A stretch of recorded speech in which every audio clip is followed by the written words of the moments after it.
Lyon demain, le quart d'heure lyonnais, toute l'actualité chaque matin. Parce que Lyon demain se dessine aujourd'hui, voici l'essentiel de l'actualité en ce vendredi. Nous sommes le 28 janvier. Nous parlons de la vague de froid qui sévit actuellement sur la région lyonnaise et la préfecture qui décide de mobiliser 150 places hôtelières supplémentaires pour accueillir les sans-abri. Le vote d'investiture de la primaire populaire a commencé hier. Il se termine dimanche à 17h. 467 000 citoyens se sont inscrits et peuvent participer. Yannick Jadot, pour sa part, présentera son projet des possibles à Lyon samedi. Un meeting qui se tiendra à l'espace H7 Quai Perrache. La ville de Lyon adopte son budget primitif. Un film qui ne va pas passer inaperçu et qui sort le 16 février prochain. Un autre monde. Un film réalisé par Stéphane Brisé et qui vient clore une trilogie consacrée au travail et à l'entreprise. Gaël Bossier a rencontré le réalisateur. Et puis nous parlons sport à la fin de cette édition avec du basket, du foot et du rugby. Lyon demain, le quart d'heure lyonnais, toute l'actualité chaque matin. Gérald de Bouchon. Bonjour à tous. Bienvenue dans ce quart d'heure lyonnais. La vague de froid se poursuit sur Lyon et le Rhône. Chaque nuit, il gèle. Pascal Mayos a décidé de mobiliser 150 places hôtelières supplémentaires. Elles viennent renforcer le dispositif d'hébergement d'urgence. Ces 150 nouveaux lits viennent s'ajouter aux 527 places exceptionnelles, 263 en hôtel, 264 en structure collective, déjà ouvertes. Ces nouvelles capacités d'accueil doivent permettre d'assurer l'hébergement des familles sans abri, signalées par les acteurs de la veille sociale. Le parc d'hébergement d'urgence lyonnais atteindra dans les prochains jours près de 8600 places. 7897 sont ouvertes toute l'année contre 6557 seulement en 2020. Une cinquantaine de saleuses étaient déployées cette nuit sur les axes de circulation à Lyon. Objectif prévenir les risques de verglas. Des précipitations sous forme de pluie fine étaient annoncées pour ce matin. Or, les sols sont gelés depuis plusieurs jours. La métropole conseille aux automobilistes de réduire la vitesse et d'augmenter la distance entre les véhicules, de privilégier également les transports en commun et de télétravailler si possible. La circulation différenciée est en tout cas levée. Une légère perturbation va entraîner quelques pluies et du vent ce vendredi. La pollution sera donc dispersée. Tous les véhicules sont donc à nouveau autorisés à circuler aujourd'hui. Lyon demain, une radio, une application, un site internet, une chaîne YouTube, des podcasts. Lyon demain, un média complet au service des Lyonnais qui font bouger la ville. Marion Maréchal va-t-elle imiter Gilbert Collard, dont elle est proche ? Aucune décision n'est prise, assure-t-elle. Marion Maréchal se donne un mois pour se décider entre un ralliement à Éric Zemmour et garder ses distances avec la présidentielle et donc avec la politique. Si elle soutient Zemmour, elle revient donc en politique et devra quitter l'ICEP, l'école de sciences politiques lyonnaise qu'elle dirige. Le vote d'investiture de la primaire populaire a commencé hier. Il se terminera dimanche à 17h.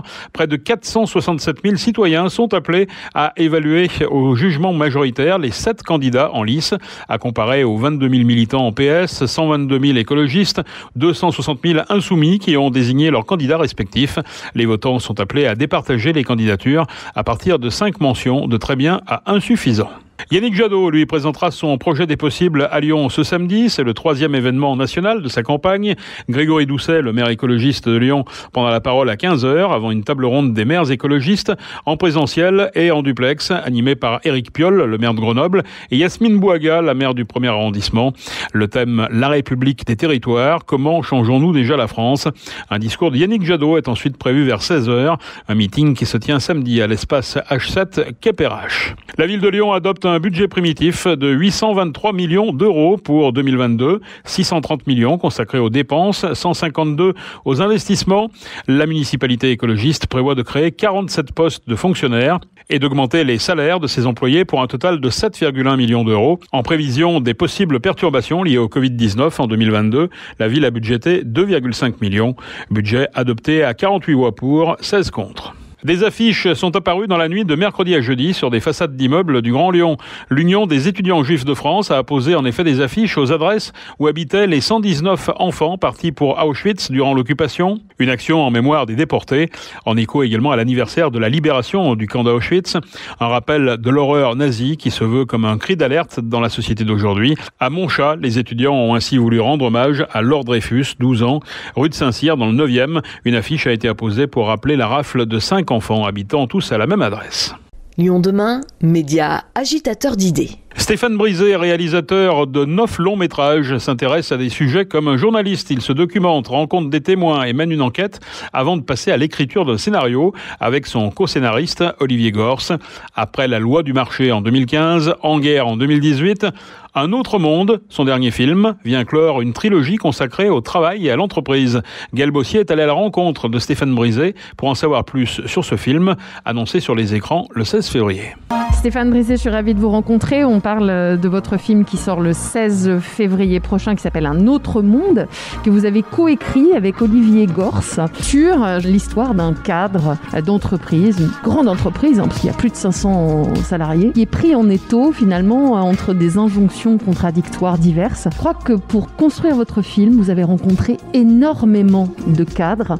Ouais, je fais ça à chaque film. Moi, je suis finalement quelqu'un qui passe sa vie dans un bureau, dans mon bureau, derrière un ordinateur, à essayer de construire des histoires, mais encore faut-il avoir une matière qui soit suffisamment puissante et crédible. Et pour avoir cette matière, je vais rencontrer les gens.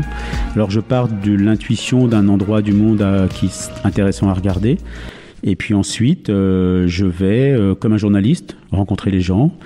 Beaucoup. Donc là, en l'occurrence, j'ai rencontré des dizaines de cadres, des directeurs de sites industriels, des directeurs généraux, qui m'ont raconté des histoires difficiles, compliquées, parfois douloureuses, qu'ils avaient vécues dans l'entreprise, avec le sentiment, finalement, d'avoir été pris entre le marteau et l'enclume, le sentiment d'avoir été longtemps considérés comme...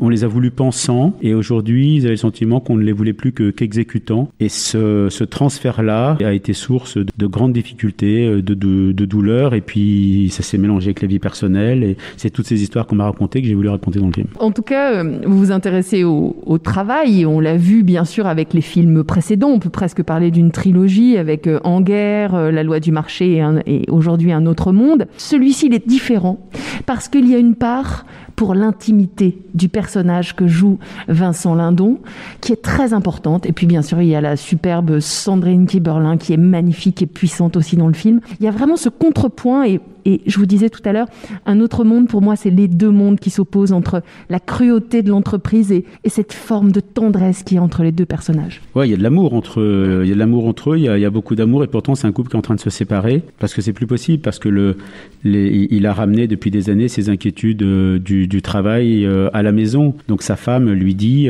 voilà, c'est terminé parce que le projet qu'on avait ensemble et qui faisait sens pendant des années, ça fait quelque temps qui ne fait plus sens. Donc je te quitte, non pas parce que je t'aime plus, non pas parce que tu t'es comporté comme un goujat ou qu'il l'aurait trompé à tour de bras, c'est je pars parce que ça ne fait plus sens. Et en même temps qu'elle dit ça, elle dit mais j'ai 50 ans, j'en ai plus derrière que devant. Et elle dit j'ai peur. Donc elle fait preuve là d'un courage colossal en faisant ça parce que elle prend une décision qui ne l'arrange pas. Mais elle quitte une situation qui est insupportable. Et ça fait partie des événements très puissants de sa vie qui vont aussi certainement l'obliger à prendre conscience qu'il y a quelque chose qui dysfonctionne sérieusement à l'endroit du travail. Mais effectivement, sont traités à peu près à équivalence le monde du travail, le monde de sa famille, avec la porosité incroyable qu'il y a entre ces deux espaces.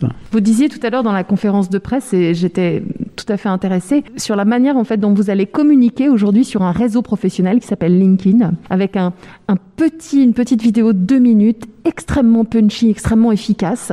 Est-ce que c'est important aussi de parler à ces cadres, parce que vraiment votre film donne une image très forte en fait de ce monde-là? Alors d'abord, moi, je voulais sortir aussi d'une opposition que parfois je trouve qui est réelle, mais que je trouve parfois simpliste, juste une opposition de classe, des ouvriers qui sont certes les plus modestes d'entre nous et qui subissent de plein fouet certaines décisions économiques extrêmement brutales. Ils sont les premiers à les subir. Et ces injonctions de réduction de coûts et qui passent par des réductions de personnel sont portées par des cadres. La question, c'est de savoir si ces cadres sont tous si à l'aise que ça avec les décisions qui sont prises tout en haut. Moi, je parle d'entreprise. Dans mes films, je parle de casse sociale dans des entreprises qui vont bien. Et ce qui est le cas, là, lui dirige un site industriel, ce n'est pas sa boîte, il ne l'a pas créé, c'est un manager, c'est un cadre d'un assez haut niveau. Il travaille à l'intérieur d'une entreprise de niveau mondial, quoi. Il y a des sites industriels comme ça, il y en a plusieurs en France, il y en a plein dans le monde, etc. Donc c'est une décision qui est prise, c'est clairement expliqué dans le film, c'est une décision boursière. Ce n'est pas lié à un dysfonctionnement de son site industriel. C'est clairement une décision boursière de réduction de coûts, et dans cette réduction de coûts, il va falloir retirer des salariés. Le problème, c'est qu'on arrive au moment où on est à l'os, quoi, au moment de rupture, au moment de rupture des corps, des têtes et aussi potentiellement de l'entreprise. Et effectivement, on s'est fait la réflexion qu'il y avait un réseau social dédié finalement aux cadres, en tout cas où on retrouve tous les cadres, et qui... Moi, je pensais naïvement que c'était un réseau social qui était juste un endroit de curriculum vitae. En fait, à des moments, on m'a dit, mais non, mais tu sais, à tous ces cadres que je côtoie sur les tournages, parce que le film est fait avec beaucoup d'acteurs non professionnels aussi, en plus de Vincent Lindon et de Sandrine Kiberlin. Ils m'ont dit, non, mais c'est un réseau où il se passe plein de choses, il y a des gens qui s'expriment, qui prennent la parole sur des thématiques, etc. Et vraiment, là, ton film qui embrasse, me disait-il, avec lucidité, les problématiques qui appartiennent aux cadres, pourquoi tu n'irais pas en parler sur LinkedIn? Donc, effectivement, la fabrique, c'est pas une bande-annonce, c'est une petite vidéo comme ça qui est courte, qui fait 2 minutes, qui effectivement met en relief les problématiques de sens de la mission, du courage, de la famille. On parle de ça avec Vincent Lindon et Sandrine Kiberlin. Et voilà, c'est parti sur ce réseau-là. Il y a des retours qui sont visiblement assez forts. Et effectivement, ça fait sens, puisque c'est là où sont réunis pour le travail vraiment un grand nombre de personnes qui sont en connexion directe avec ces problématiques qui sont mises en scène dans le film. Donc on s'est dit que c'était une idée intéressante d'aller dire à cet endroit-là que le film existait et qu'il parlait, j'espère que c'est pas immodeste de le dire, que parlait avec lucidité, clairvoyance et empathie aussi des problématiques que certains cadres ont sur les épaules. Vous parliez de grande solitude des cadres, et je crois que c'est le cas. Il y a une très grande solitude, et pourquoi pas ce réseau social peut-être sortir finalement aussi de cette solitude. Est-ce que c'est pas un réseau social qui réunit beaucoup de solitude? Ouais. En tout cas, c'est quelque chose, c'est un terme qui est souvent revenu dans les témoignages, et même, j'ai envie de dire, tout le temps revenu dans tous les témoignages de cadres que j'ai eus pour fabriquer le film. C'était ce sentiment de grande solitude à porter constamment, à supporter les injonctions, parfois, souvent contradictoires, qu'ils devaient porter avec, faire semblant qu'ils portaient avec conviction quelque chose, et c'est quelque chose qui est visiblement, je l'entends, extrêmement douloureux pour beaucoup de ces cadres. Moi, j'avais envie qu'on parle de la musique. Camille Rocailleux a composé pour vous, il a fait le Conservatoire de Lyon, je le précise. Il a composé pour vous une bande originale absolument merveilleuse, avec un ajout enfin d'Anne Sylvestre, J'aime les gens qui doutent. J'aimerais que vous me parliez de l'importance de la musique dans vos films, et aussi pour vous, à titre personnel, et on terminera là-dessus. Moi, je construis la musique toujours pendant l'écriture du film. Pour moi, c'est une ligne d'écriture qui fait partie intégrante. C'est quelque chose qui peut s'exprimer, que je ne raconterai pas par l'image, que je ne raconterai pas par l'écrit. C'est mon 3e pied, quoi, voilà, sur lequel je construis. Moi-même, je ne suis pas du tout musicien. J'ai même pas tant qu'une culture de dingue en musique, mais au moment où je fabrique le film, je suis pas aux commandes des instruments, mais clairement, je suis en dialogue incessant pour construire la partition. Le musicien, c'est Camille, mais il avait avec moi un interlocuteur précis du sens, et je lui ai demandé une partition qui avait à voir avec traduire une idée de tension intérieure du personnage, une idée d'enfermement intérieur du personnage. Et puis, il a apporté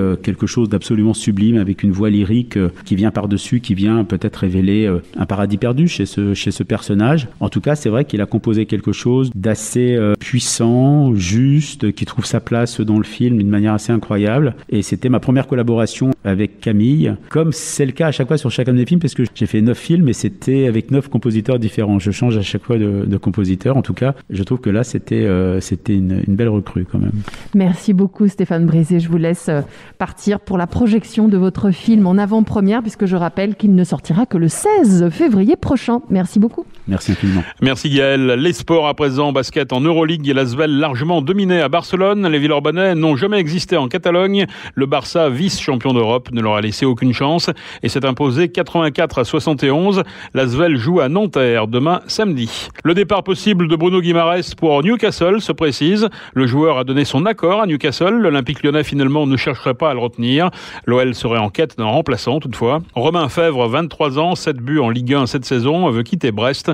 Son club ne s'opposerait pas en cas d'offre suffisante de la part de l'Olympique Lyonnais. La milieu de terrain des Portland Thorns et internationale américaine aux 108 sélections, Lindsey Horan, championne du monde en 2019, va rejoindre l'Olympique Lyonnais féminin sous forme de prêt. Ce prêt va s'étaler sur une saison et demie, c'est-à-dire jusqu'au 30 juin 2023.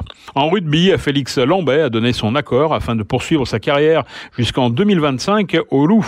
Et puis en top 14, le Loup joue samedi à Perpignan, positif au Covid-19 et placé à l'isolement. Pierre Mignoni ne sera pas à la tête de ses troupes. Léo Berdeux, libéré par le 15 de France, pourra lui être aligné. C'est la fin de ce quart d'heure lyonnais. Merci de l'avoir suivi. On se retrouve lundi, même heure, mêmes antennes. En attendant, restez prudents, mais passez un excellent week-end.